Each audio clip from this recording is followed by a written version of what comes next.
All right, we are back with MRA, Together We Win podcast. Kerry, we have upgraded our systems right here. JP has come out of retirement. He's actually showed up for a recording. He's brought some cameras with him. He's brought some lights. We are ready to roll. I'm just it took us 2 years to get beer and food delivered for one of our sessions here. Exactly. This is, this might go off the rails really easily. Exactly. But, we're excited. This is our first in-person recording of the podcast. Very excited for our first guest that we have coming up today. They've joined us in Framingham at Apple 13 Studios live. And we're just going to have some fun. Well, I tell you, we got a big budget here. We were thinking about flying Dan in, but we put him on an Amtrak instead and had him hit Providence. We had to drive up. So not even into Boston. I know. It's a budget. It's a budgetary thing. I respect that. Yeah. That is Dan Dillon from Olga's Kitchen. Dan, thank you for joining for us today. Tell us a little bit about yourself and what you hope to accomplish with coming up to Framingham today. Well, I work Vice President of Marketing for Olga's Kitchen, Michigan-based concept, 24 sites that specialize in Mediterranean fare.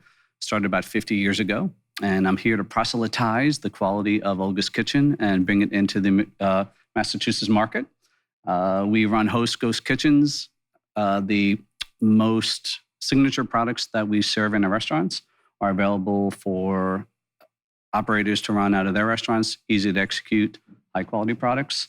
And let's make some more money for our restaurants. That's what we're all trying to do. And, one way that restaurants are always trying to make money is sell more beer. And we are joined today by John Paton from Widowmaker Brewery. Yeah, thank you very much. John, thanks for coming in. Absolutely. So Widowmaker.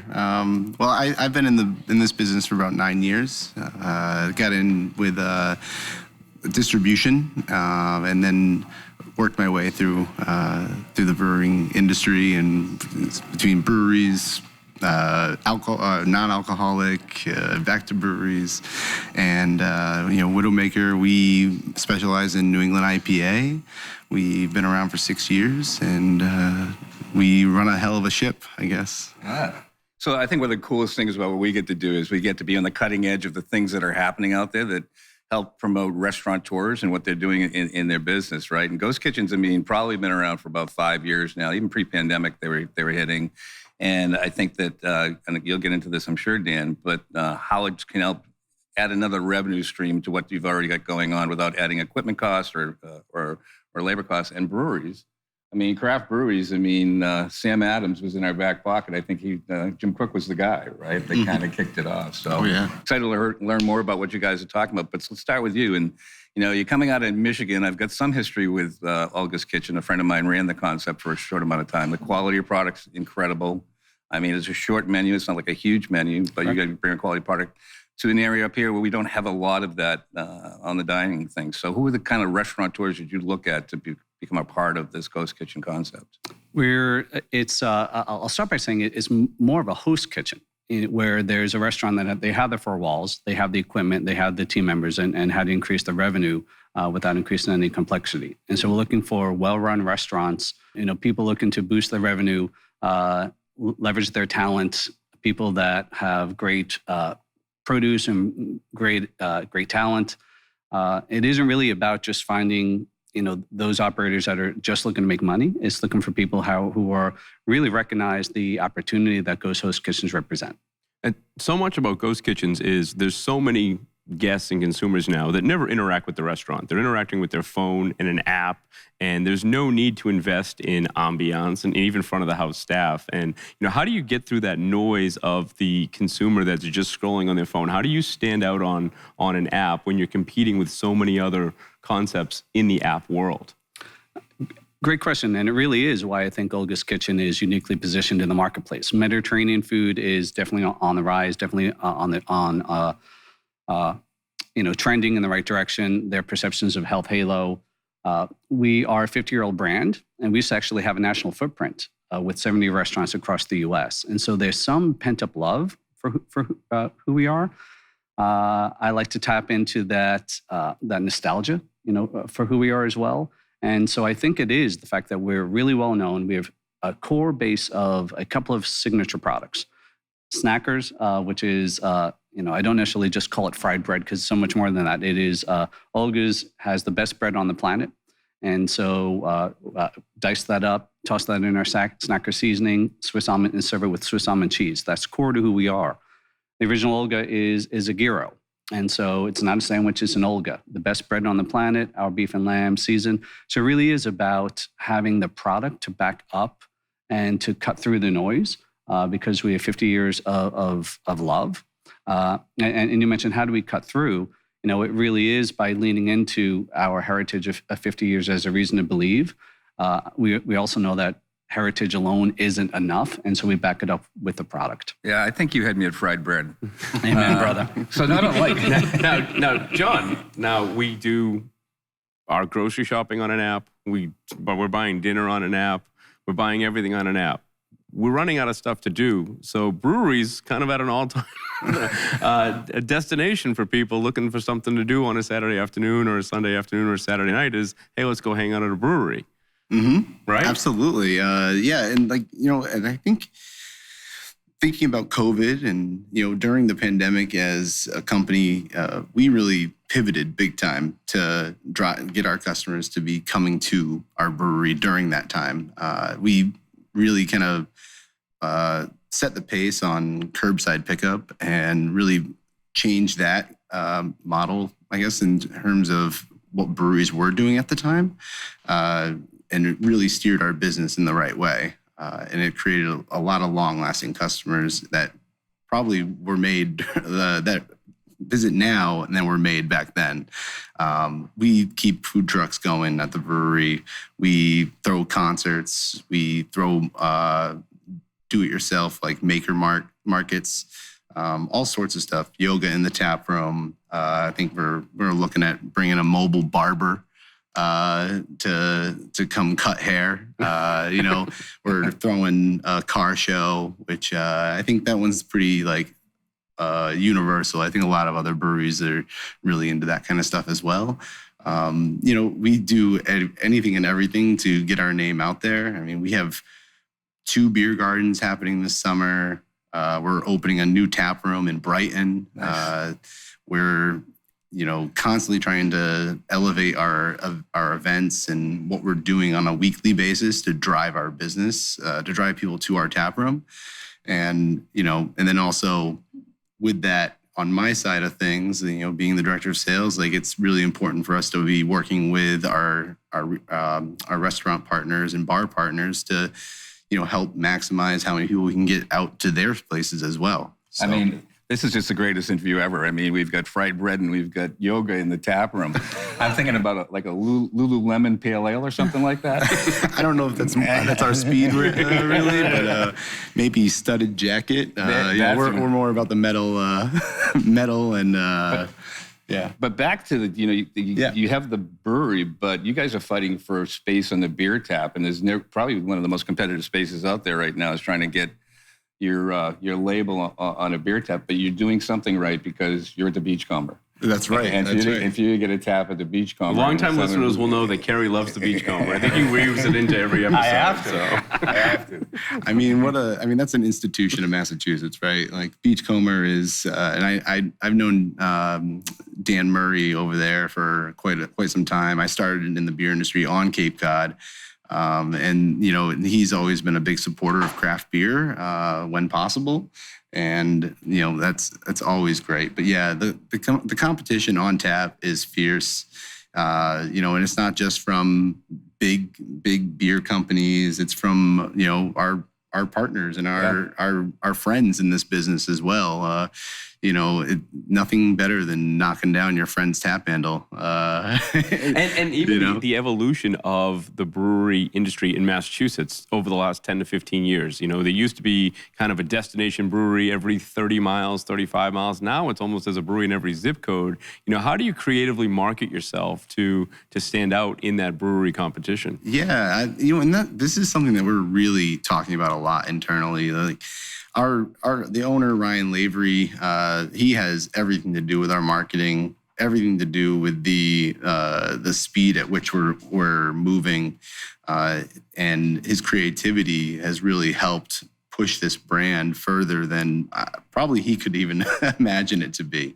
And, it's like the creativity that you have to take in this space is very different because you have to lean into your passions and you have to lean into your personalities. And I think that's what really drives customers back to you every time.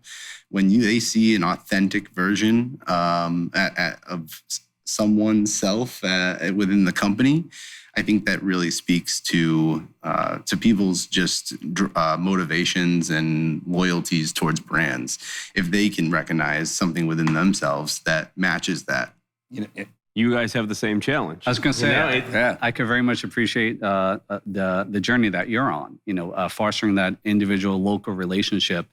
We're very much a Michigan-based brand. We started in a 10 by 10 slot in a market, and then fast forward X amount of years, and we have all these sites. But we have this individual relationship that we're now looking to get credibility outside of our immediate locations and proximity. And so could definitely appreciate the challenge that you're facing, because that's what, as we bring Olga's Kitchen beyond the borders of Michigan, how do we get that name out there? And it's about putting the love into the product, creating those people that'll proselytize on your behalf, and market something like an original snacker, which we're popping in. Oh, look at Lily popping in here guys. with some food. My celebrity debut. Smells nice. And the tactics we're taking is to, if you haven't had us, we're trying to get these for free, on the carousels with DoorDash, Grubhub, Uber Eats, free snackers, so that once we get people to try it, they get very excited about it. And then we create the advocates, and then, so it is definitely about creating that trial, delivering on it, and then, do it tomorrow. So our population, since the pandemic, has been flipped on its head, and the noise out there, what do I do next noise out there is just, crazy. What do I do next for my beer tap? What do I do next to drive revenue streams? And I know we talked a little bit about this already, about how do you distinguish yourself.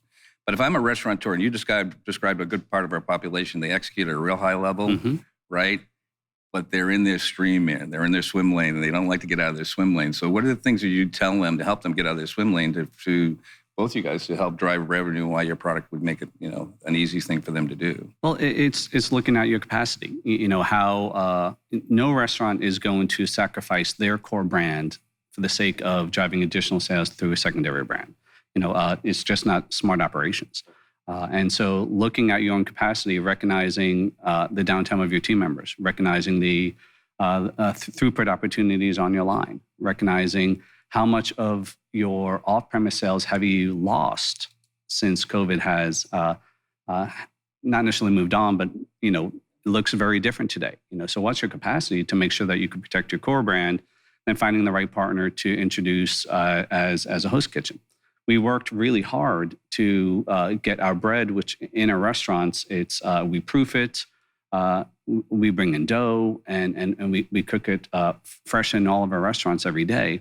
We worked with our vendor to make sure that that same quality bread is now par baked and it comes through the back door. So it really is about, we've done the work to fortify what Olga's represents, those core products. We used to slice our meat from the spit, and now it arrives through the back door. Same recipe, same quality, just prepared. And so how do you take that, find those right partners that I could slipstream into my operations and make sure that I deliver the quality of my brand? And then my ask is that you then deliver the quality of our brand. And you think about restaurants right now, they're paying rent, 24/7. There's only 21 meal periods a day. If you're doing a breakfast and a lunch and a dinner, there's a lot of idle time that kitchen is sitting there. Lunch businesses comes in and out. There's a lot of opportunity in a kitchen, in a restaurant, where it's not being utilized to that core brand, and it's a great opportunity. Absolutely. You have the people on the line. You're paying the electricity anyway. You're paying your rent in that space. And so how do you maximize the benefit? And without capital expenditure of additional equipment. And so it's possible to run a taco concept, a seafood concept, and Olga's Kitchen all out of the same kitchen, and make sure that you're hitting the quality marks on all fronts. So what's the sales pitch? What's the numbers? I mean, if you did that, I mean, what's your potential for earnings with it? It's going to depend upon the market, we've seen a lot of pull for Olga's Kitchen, for people that know who we are. And so our Toledo restaurant, is running gangbusters.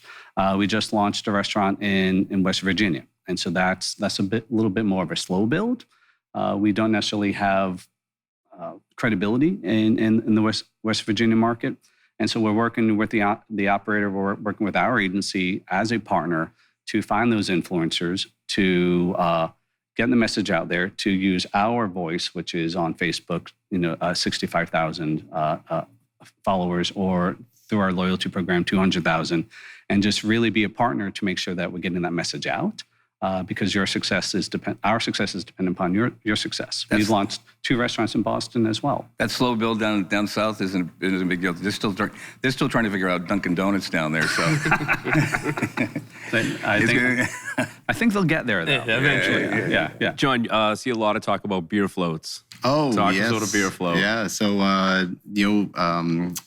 Barrymore and Gracie's came to us and was looking to partner up on doing a beer float. And, we don't really have stouts out right now. And, but I saw it as a great opportunity to do something very different with a food pairing. And we have a great sour program. Not your traditional sours, more kettle sours that are heavily fruited. And we figure out how to make them taste what we want them to taste like, obviously. So one of the ones that we're using in this pairing at Barrymore is our Hydra Ender Margarita style sour with raspberry and lime. Forgive me, I can't remember the ice cream that they're pairing it with, but I just saw that and it has lactose in the beer. So it's a great way to pair up similar ingredients and good pairing fruit flavors as well with the ice cream. It's the natural evolution. I mean, we have alcoholic milkshakes that have been around for a while. Now we get into beer floats. Yep. That's right. Yeah, we're trying to combine all our vices into one. I think you might be able to check all the boxes if you use bacon flavored ice cream. Exactly. Oh, there you go. Bacon flavored ice cream. I'd be down for that. Yeah. Right.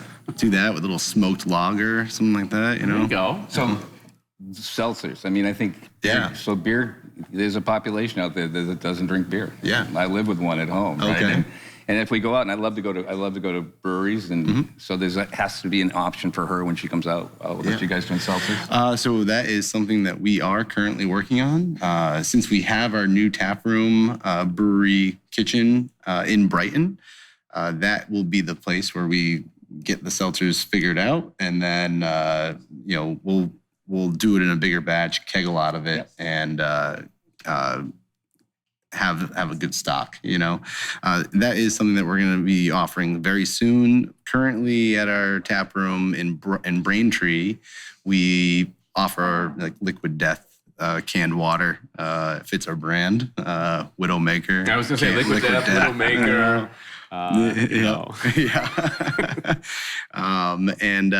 So we try to offer non-alcoholic beers. We offer the seltzers, sodas.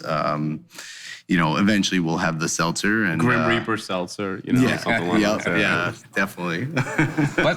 but to your point of the Mediterranean diet and the beer, there's a health conscious group out there that want that option, whether it be non-alcoholic. I mean, dry January and I know the Mediterranean diet, people are, thrive on it these days to keep themselves in shape and healthy. And absolutely do. And while snackers being fried bread may not be at the top of that list, it really is about the quality of the ingredients and fitting into that lifestyle and finding those different ways of meeting the need.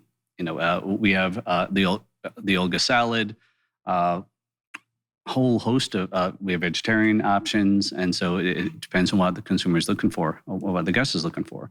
And I mentioned earlier how restaurants may not have the greatest rotation of certain products, and so as part of our plan, this pivots a little bit from health conscious to more menu composition itself. But if an operator is looking to increase the velocity you know what, our guacamole isn't fresh enough. So we work with the operators to create menu items to cross-utilize ingredients that they want to increase the rotation of in order to decrease waste, guarantee quality, increase volume of certain products. We have snacker wings on our menu. A restaurant was saying, hey, I want to sell more wings. A great price point, very appropriate. So we're tossing wings in our snacker seasoning as well. And so I think we need to try it. I think we need to try something and really get into things here. I see it comes with a special sauce here. that is Swiss almond cheese. All right. Truly decadent, very rich, very flavorful. I think somebody's going to crack a beer, too. I mean, we can't be sitting here looking at this beer all day. Well, if you want to pass me one of those blue Comets, I can pour us all some. And as Dan is talking about his signature product, Blue Comet is our signature product. It's a 7.1% New England IPA using Comet, Citra, and Simcoe hops, providing like a really nice, ripe tropical aroma and flavor. We use oats and Pilsner malt, oats to get that nice soft mouthfeel. And no better sound than That's a good sound right there. There you go. That's a good sound. Maddie, Lily, JP, would you care for a try? snacker? Here you go. Thank you, sir. You're welcome. Should I sip into the microphone? You can sip in that. And you should try this fried bread is awesome. Which one? This isn't the sour that's in the float, is it? It is not. This is our New England IPA, Blue Comet. This is what the dog toy is that you gave me. That's right, yeah. And this beer too, in 2022, it won the silver for Juicy Hazy IPA at the World Beer Cup. You're not drinking that. Nope. There you go. And so these are the snackers. Definitely go great with the Blue Comet. Absolutely. It's the best bread on the planet, and it's tossed in our signature snacker seasoning, which is a lot of Parmesan, zesty, a little bit cheesy, and served with Swiss almond cheese, which makes for some. These guys need to just go to Ghost Kitchen right at the brewery.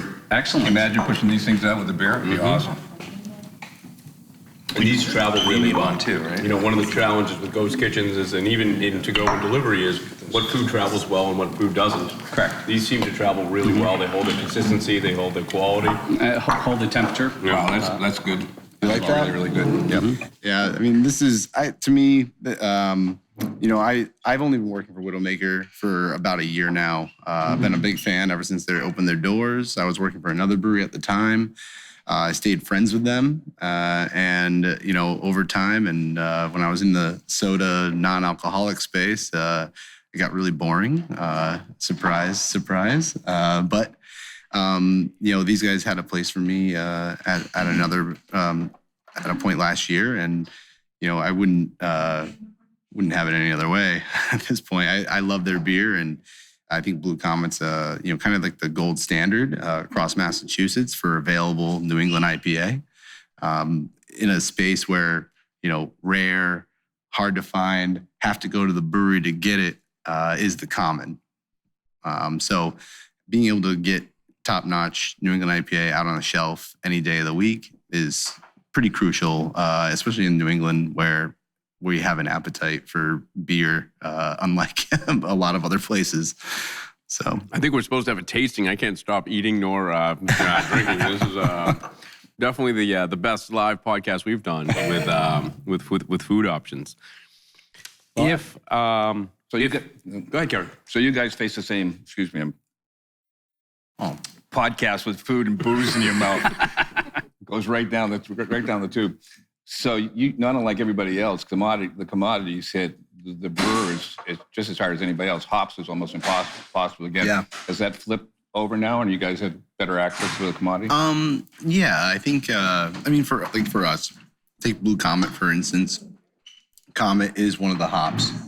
We have a contract with Crosby Hops, and the Comet hops are state grown, so we get, a certain section of that lot, and that's given to us for X number of years. And so we can rely on the consistency of that hop for that long, which is really good because it provides us the opportunity to create our highest quality product that we can. And so like that stuff is very important. I think a couple of years ago, I think when we were seeing a massive expansion of breweries, but I think we did have a little bit of a contraction after COVID. And, I think that probably contributed to hops being a little more available. Also, you got to take into account, weather conditions, climate change, all that stuff. Because, I think there was Galaxy hops that were just a terrible crop in like 2018. And you could taste it throughout beers throughout New England. Yeah. Where it was definitely affected by like wildfires in California, stuff like that. Well, you've talked about being a Michigan concept coming into Massachusetts. How is that going? Is there a different mindset of the Massachusetts consumer? How do you tap into that? How do the different regionalities impact how you try to market your product and make that work? Well, it's in Michigan, being a 50-year-old brand that was started by a woman, owned by her family, and the family's still part of the conversation, but there's this nostalgia to it. And there's a resistance to change, with a core customer. We don't have that baggage as we're coming into Massachusetts. We get to be who we want to be. We get to refresh the creative, refresh the brand, refresh the menu with more contemporary flavors, and market us in a way that feels more youthful and more vital. Host kitchens are primarily delivered through third parties, Uber Eats, Grubhub, DoorDash. And so the consumer by nature is going to be younger, more comfortable with technology. And so it feels quite freeing, actually, to come into Massachusetts and talk about the brand in a way that is, more relevant to how people live and eat today and drink today, and make sure that the menu reflects the taste flavor profile, the taste that the younger demographic is looking for. I think we're a facial relationship driven entity. Restaurateurs are like relationship. And I'd give you this credit in the fact that all of the ghost kitchens that have been out there that we've seen that come across our desk are usually an email. Or they're a web page or something like that. And I think for you guys, your benefit, you being here on the boots on the ground and having these conversations with people to talk about the history and the legacy of Olga's and the quality of product and stuff like that. Not unlike the relationships that you've got with your folks out there is critical, especially in the host kitchen arena. I think that's there's emotional resonance to what we do, and we create a relationship with our operators. They have a relationship with the customer, and while it may not have a face for that hospitality human touch point on an app, it's being made by our friends, our families, our neighbors. And so it's still very much part of the community, even if we don't get to manifest it in a way with, touching a table tent or touching that glass. We're also being invited into their homes. How much more intimate can you get than that? I love that. I love what you just said about the changing yourself to, have a new start, making sure your quality is really good, no matter what, connecting with the market, whether it's because they're all different. With us, with Widowmaker and a lot of craft breweries, we do 2 new releases a week. Wow. So 2 beers every single week. That's new artwork, new recipe. That's probably a new customer. Every week we are challenging ourselves to how do we bring more people in? How do we make more money for Widowmaker? Awesome. That connection is important. Mm-hmm. What do you guys, are you ready for the hot and heavy Sprague Energy lightning round coming at you? 5 questions coming at you real quick. Oh, okay. All right, you ready for this? We're gonna be a good one for Dan because he's from out of state. Ding dong back and forth. Well, JP has actually changed up the Sprague Energy lightning questions. We needed a new look, new questions. Actually, they came from Lily. Lily is our social media influencer. She's changed up the questions. New setup, new questions. Bob Luz his spine just tightened up. Exactly. We have we might sprinkle in some old ones too. They can't tell us what to do. All right. It's your last meal ever on Earth. What's it going to be? I know mine. gourmet dumpling house in Chinatown, Szechuan fish with a side of udon noodles and pork soup dumplings on the side. You had that ready to go. Have you been asked that before, like this morning? No, I know. Hyper Right? specific. It is wild. It is one of the best meals in my opinion. I'm definitely going to go for some Thai food. Pad Ki Mao, preferably with a spring roll and a Thai iced tea. What's your ideal vacation spot? I'm lucky enough to live in. I haven't told anyone this. I live in New York, and so I'm lucky enough to live near Fire Island, which is this little barrier island off the coast of Long Island. No cars, no CVS's, no Starbucks, no ghost kitchens, unfortunately. Not yet. But not yet. Plenty of beer, and so I'll look for some Widowmaker when I'm there in a couple of weeks. Yeah. Well, as a side note, my wife had cousins who ran a restaurant on Fire Island just like 10 years ago. Nice. But 3 degrees of separation. Yeah. It's just right. Yeah. But ideal vacation, I guess I don't go on vacations. I work too much. But I would say a brewery tour. You know what? I would say the last like really great vacation I went on outside of like going to Hawaii for a wedding was probably going out to the Pacific Northwest. The land out there, the everything out there is really, really nice. The food is always fresh. All your produce is like way fresher than some of the produce you get out here, even. yeah. They grow good weed out there too. Yep. Who has inspired you the most? Man. I'm going to have to punt that over to Dan for a second. Oh gosh, It's a philosophical question. We've really evolved from, do you like Seinfeld, The Office, Exactly. I was a Modern Family? Way too heady for us. I was expecting to be asked my favorite Taylor Swift song. It's clearly Shake It Off. The only one you can bring to mind. Exactly. Who's inspired me the most? I'm gonna opt for my grandfather. Very cool. He started Irish immigrant.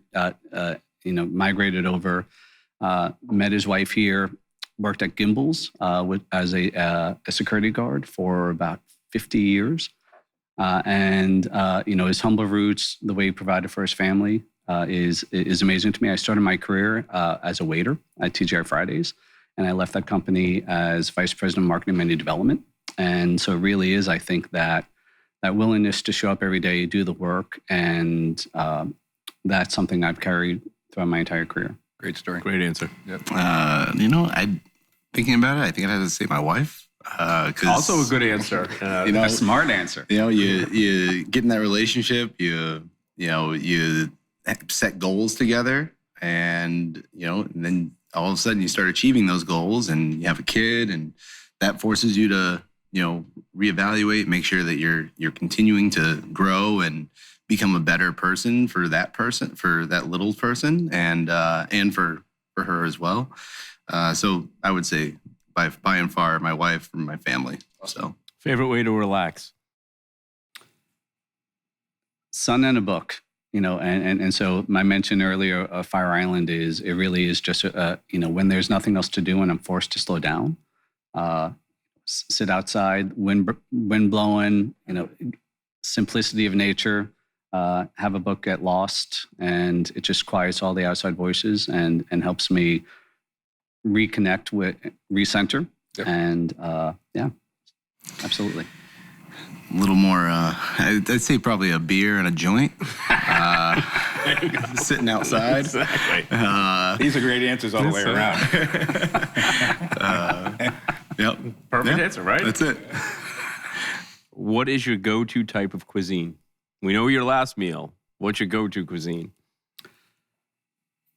It's become Mediterranean, largely as a result of, I've been with Olga's Kitchen, working with them now for a couple of years, and I always enjoyed Mediterranean food, but now that I'm living it, I'm curious about it, and I seek it out and try to find new flavors, new seasonings, push the limits of it, start moving into maybe some Middle Eastern or some Eastern European flavors. So it's really feeding into the curiosity of I have about a lifelong career in food and beverage, and the curiosity is still there. I live in Plymouth. I've been living in the South Shore for a long time, Massachusetts, and I'd have to say South Shore Bar Pizza is the go-to. We did an episode dedicated to bar pizza. Yeah, We had Bardo's Pizza on a few months ago. They make some good pizza. And they pair it with beer too, right? Aren't they put in the beer brewers? Yeah. Yep. And we actually at Widowmaker we make a beer called Laced and Crispy, as a reference to lacing the crust of the pizza, and as a reference to a Pilsner being crispy, and you have that nice lacing of foam on the glass, and we call it South Shore Lager Beer. Very cool. And the label has a nice South Shore Bar Pizza right on the label. Nice. We'll get you out on the last question. Again, we're getting a little philosophical with our new Sprague Energy Lightning Round questions. If you could have dinner with one person, living or dead, who would it be? I mean, I think I'm gonna take a really not original answer and just say Anthony Bourdain. I mean, just whether it's the minutia of understanding the restaurant industry, or if it's just knowing how to enjoy a good meal. I think that you could have picked his brain in many different ways, and had a good time no matter what. Some of those shows where he was out in a place where he's never tried the food before, or the alcohol and stuff like that, and he went off the deep end with it, were just killer. Amazing. Great shows. Going back to the curiosity, that's just how he lived his life. And Definitely. So definitely appreciate that. I'd probably, and it'll sound a little self-serving perhaps, but Olga Loizan is the founder of our brand, and I've never met her, and I work with people who know her legacy, and there's this love for her locally that's gosh, I hope people talk about me with any degree, any percentage of the reverence with which they speak to her. So I'd love to know more about her experience. Raising a daughter, seeing Olga, getting one of the first loans, to open a business in the state of Michigan for a woman. So I'd love to know what her challenges were growing up, so that I could, maybe become, not necessarily become a better father, better understand the brand, but then maybe become a better human being. Dan Dillon, Olga's Kitchen, John Paton, Widowmaker. Thank you guys very much for coming in today. This has been a great episode. Great episode. Absolutely. Thanks, Thank you. guys. Appreciate the time. Yeah. Awesome. Okay, let's eat and drink. Cheers.